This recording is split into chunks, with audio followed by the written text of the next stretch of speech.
Are you a newbie to thrifting?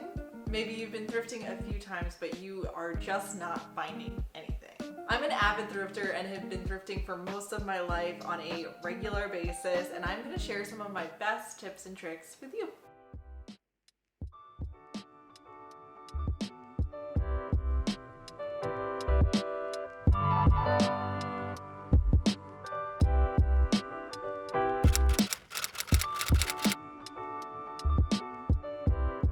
Thrifting is not for the faint of heart. Oftentimes thrift stores are packed with thousands of random items thrown in giant piles. Some thrift stores do organize, whether by type or even sometimes by color, but I have been in plenty of thrift stores that do zero organization. It is literally just a giant pile that you have to dig through. Most of us are used to shopping at big box stores such as Target that do curation and kind of help you decide what you like. For instance, if you like something from the Hearth and Hand line at Target, most likely you're gonna like almost everything that's in that line. At thrift stores, there is none of that. It is all random and it is crazy. And if you are used to shopping at big box stores, it's going to be really difficult to learn how to see what you want out of all of that random stuff.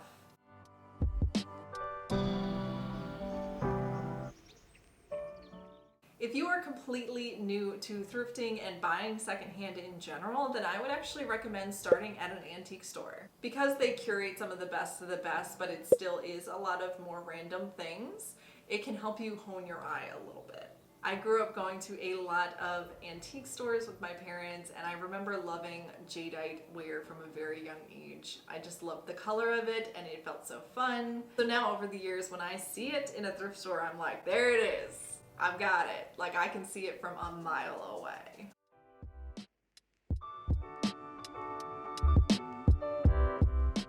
And just know that it's going to take time. Part of the reason why I started sharing what I thrifted and how I styled it over on TikTok on a regular basis was because there is a lot of things at the thrift store that you might walk right by and not notice that is actually really lovely and has so much potential. But it's really hard to train your eye to be able to see that potential. So give yourself plenty of patience and room to grow when it comes to developing your thrifting skill.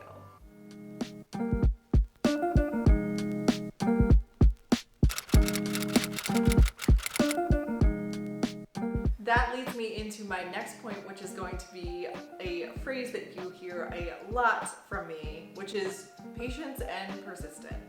If you follow thrifting vloggers on TikTok or YouTube or anywhere else, it may feel like they're constantly finding giant stacks of amazing stuff at thrift stores. But the truth is that they are not. I can promise you, no matter who they are not coming home with an entire car full every single time they go. What you don't see is that they oftentimes come home empty-handed, just like you.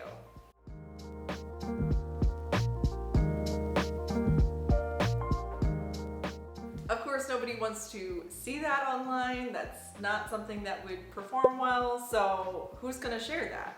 However, it happens all the time. I would say for every big thrift haul that I share, there's probably 3 or 4 other ones that I didn't share where I found almost nothing or 1 or 2 things at most.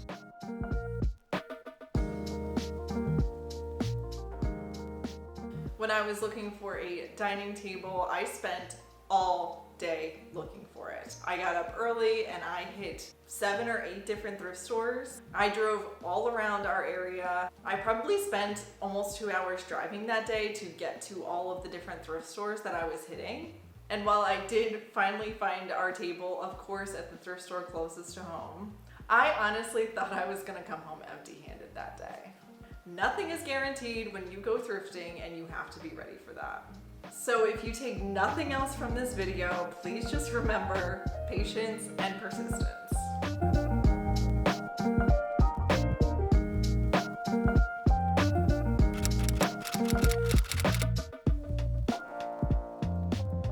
My next tip is to make sure you do multiple passes. I almost never walk through a thrift store only once. I usually do a loop 2, 3, maybe even more times before I leave. With so much stuff in a small space, it is really easy to miss stuff at a thrift store.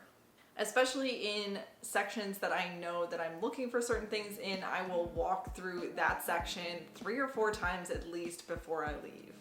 I can tell you that most of my best stuff I have found on like a 3rd or 4th pass.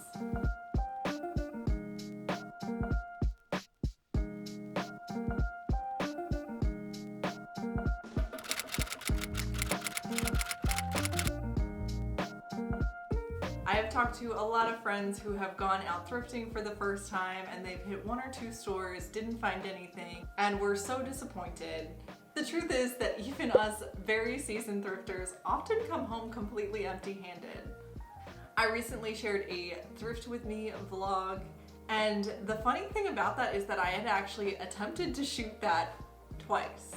I had taken video of me thrifting 2 other times, full days of thrifting, and I found almost nothing both of those other 2 times and ended up scrapping the video because who wants to see somebody come home empty-handed?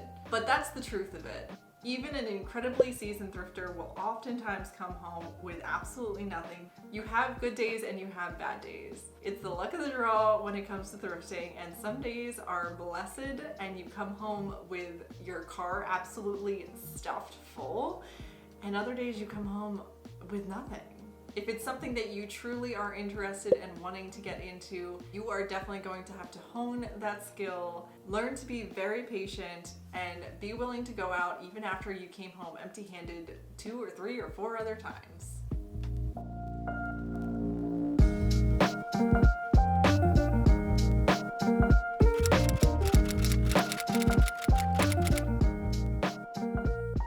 While I don't think that location is everything while thrifting, it certainly can be a factor. I grew up in a rural area and I now live in a rural area, but for a while I lived in Center City, Philly, and there definitely is some differences between thrifting in a big city versus thrifting in a more neighborhood or rural type area. Honestly, one of the biggest things tends to be price.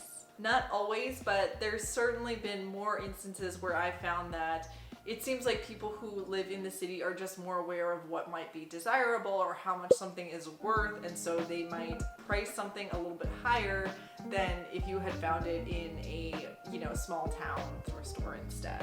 Oftentimes, shopping in a big city also means that there's just more people, which means that it's busier and there's maybe just less stuff to pick from.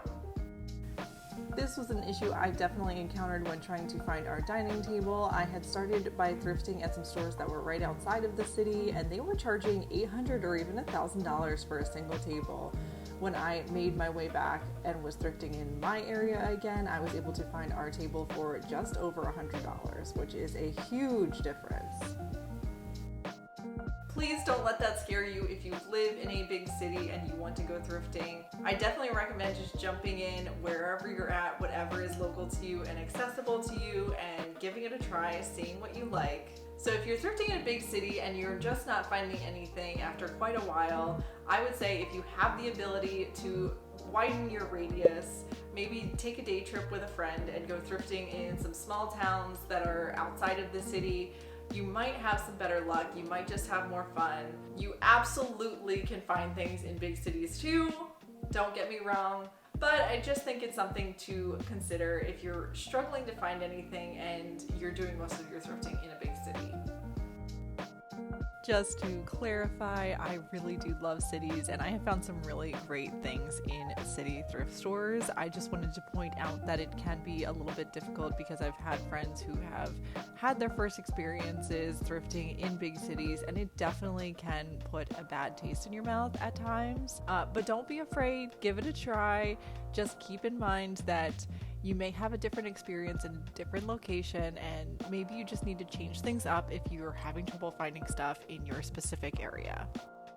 Thank you so much for watching. I really appreciate it, and I hope you got a lot of information from this video. If you want to support me, you can leave a comment, or even consider subscribing. I post videos about thrifting, DIYs, home renovations, and home styling. I hope you have a lovely day.